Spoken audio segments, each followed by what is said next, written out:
You are probably undercharging for your work. And I mean that because almost everybody is, and it doesn't matter what you do. Are you a photographer, videographer, graphic designer, illustrator, makeup artist? Whatever you do, the list is endless. The chances are you are undercharging for your work. And this can be for a whole variety of reasons. The first one being you don't really know how to charge or what you should charge. We're going to fix that today. And the other one, or one of the other ones, could be you kind of feel a bit guilty.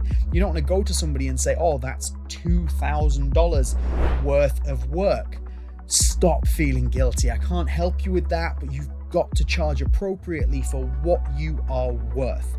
Always remember that, and especially when we're going through this video where I'm going to break down every single element of a formula that you can take away and you'll be able to apply to your business to work out exactly what you should be charging. I'm James, this is Portfoliobox. Do remember to like the video, get subscribed, and let's get into it by breaking down the first part of this formula. The first part is the obvious one and probably the one that you're already considering: materials. Physical materials, whether that be something like paints or digital assets. What is it physically costing you in order to get the things needed to create what you are creating? You're probably already taking that into account, otherwise you're basically giving away things for free. Now, it does get slightly more complicated when we take into account something like a camera. Let's say I'm shooting this with a camera and a lens that costs around $3,000. That $3,000 needs to be factored in because it's not free to take photos, create video using this particular setup. So how do you build that in to your pricing? Because you absolutely should. We're going to start by making an assumption, and you can adjust this depending on what it is that you are specifically using, but I'm going to say a camera, and I think industry standard is about 5 years. So that means that I'm expecting to get 5 years worth of work out of this $3,000 setup. So the first thing I'm going to do, I'm going to take my $3,000, I am going to divide it by 5 to give me $600, and that is an amount that I want to make back every single year so that the camera pays for itself. But how do you build that cost into your project? It's all well and good saying I need to make $600 a year, but we need to get that into your projects. The way that I do it is I look at the number of days that I work over the course of a year. Now, I realize that this is going to be very different and very variable depending on who you are, what you do, and also to a degree what stage you are in your career, if you're working full-time or part-time. So to give you a rough example that you could use, I'm saying I'm going to work 150 days over the course of a year. And we take that $600 figure, we do the maths, we're working 150 days, that means that it is $4 a day. Say this project, this what I'm doing right now, is going to take me 3 days. That is $12 worth of cost. So I'm going to build in $12 into this particular project. As always, give yourself a little bit of leeway, see exactly what it is that you're working. But for me, $12 onto a project in order to pay for my camera seems perfectly reasonable.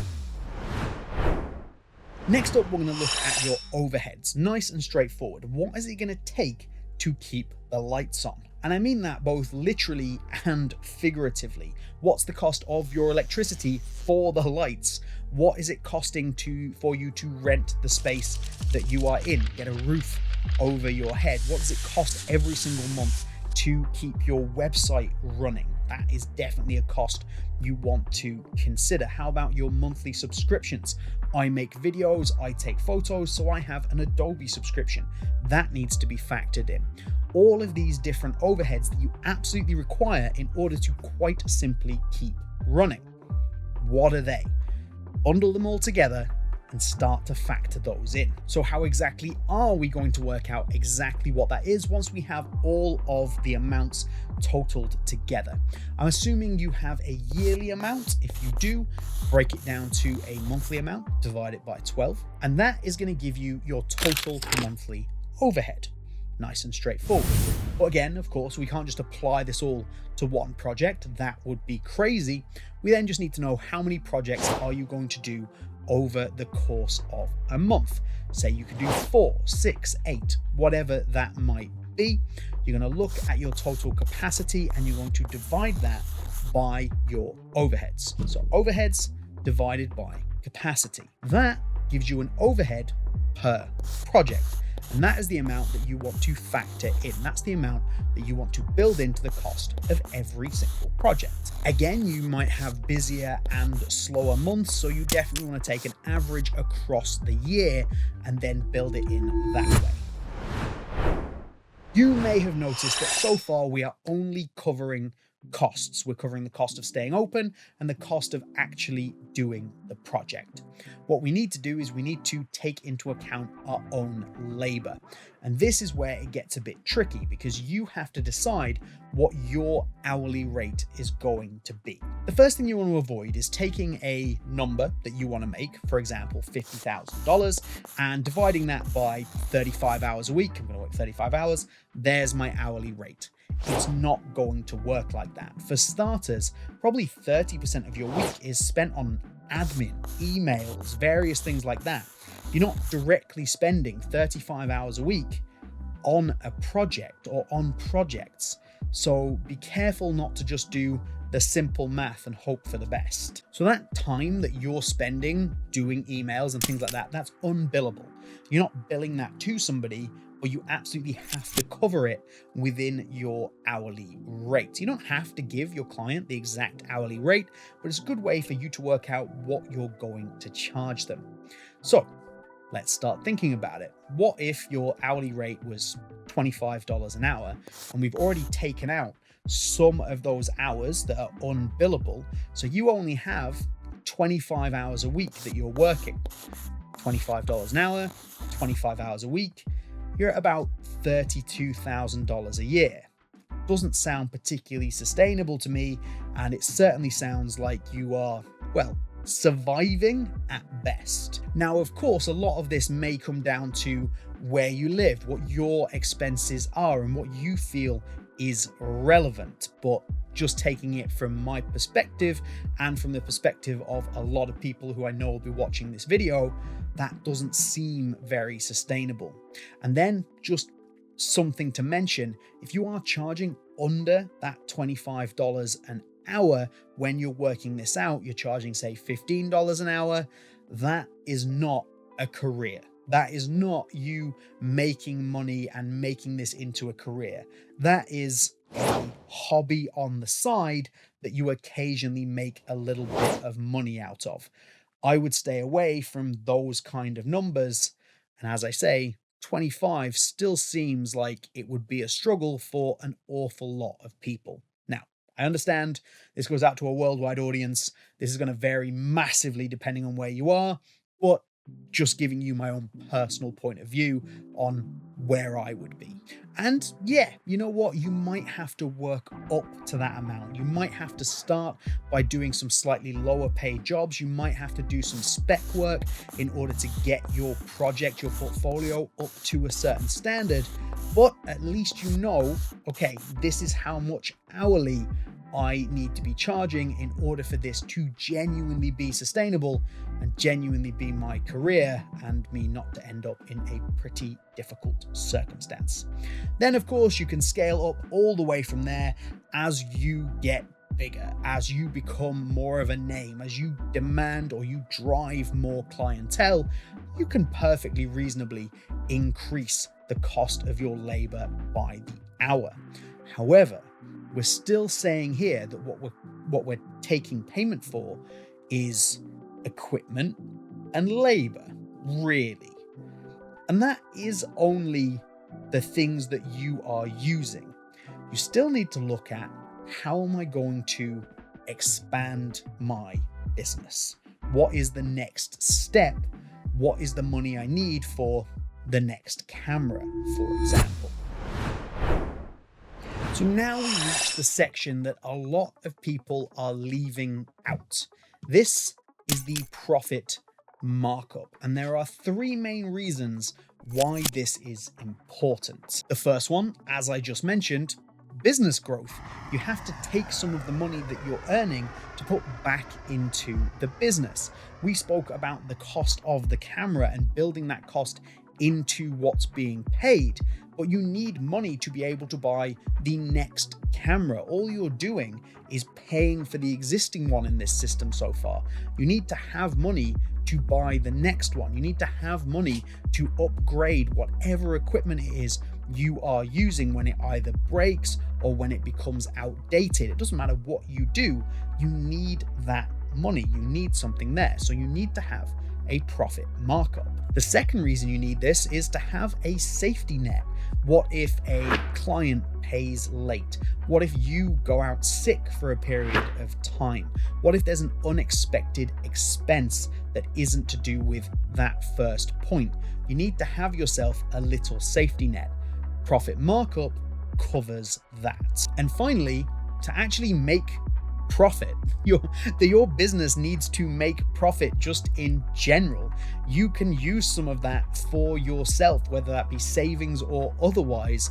Your business just needs to make profit. So this is the way to ensure that you can do that. Now, I'm going to suggest 3 different percentage markups here, and it's up to you what you want to go with and what you feel is reasonable. But I'm going to give you 3 options and 3 reasons why you should or shouldn't use them. And we're going to start with what I believe to be the bare minimum, which is essentially 20%. So you're going to add 20% to whatever the rest of the cost is. Now, this for me is the minimum because it is only going to cover, okay, I've had a slow month, or okay, I've been sick for a while, okay, maybe there's an unexpected tax bill or something like that. It's going to give you a little bit of a buffer in that kind of region. So it's essential, but it's only really covering the bases and the extreme circumstances. Next up, we're going to talk about using a 1.5 times multiplier. And this might sound like a lot, but it also allows you to do some of that reinvestment. It would allow you to, for example, put extra money into marketing. So you could go ahead and market your brand in order to get bigger. It gives you enough for that rainy day fund should something go wrong. And for me, this is pretty much the baseline where a lot of people want to be. I understand, again, a lot of people are going to be growing and you might want to amend this depending on your clientele, but as a baseline, I think it's pretty good advice. And finally, if you are special. So this is like a 2 times markup, and this is all about, can you offer something that nobody else is offering? Is your value actually higher than your time? Are you offering something to clients that is truly individual or special? Or even, is this particular client getting something that is going to be of enormous benefit to them from you? For example, are you doing a logo design for a worldwide brand? Now, you could argue like, oh, you're just taking money because it's a big company. No, what you're providing them with is so much bigger. You're not providing a small brand with something that's going to be seen by 100, 200, 1,000 people. You're providing something to a global brand that may be seen by millions. And because of that, you are allowed to charge more. And as I say, if you are generally just the top of your game and you offer something very individual and special, you can definitely look at something like a 2 times markup on your work. Please do consider that this is, of course, all guidelines, and I'm kind of giving you a rough idea of what I think you can do and you should do, because so many people have no idea how to do this at all. So work this into your system and how it works for you and what your clientele and base is. But we're not done just yet. All right, so now let's look at the full picture. We've taken the direct costs, which is materials and digital assets, added the overheads, which is the cost of, for example, the camera, your site, various things like that, and we've added your labor. That right there, that number is your break even. We're happy with that, right? Then to actually move forward, we add the profit markup we spoke about, the 1.5 times, 1 times, 2 times to that in order to get your complete number. So take a look at your last project. Were you undercharging for your work? Do you use a completely different formula to this that works for you? Let me know down in the comments, and let me know if you think that I am completely off base here and my own system is entirely wrong. Can tell you it's been working for me for a while. That's everything here on Portfoliobox from me, James, today. Please do remember, like the video, get subscribed, and we will see you all next time.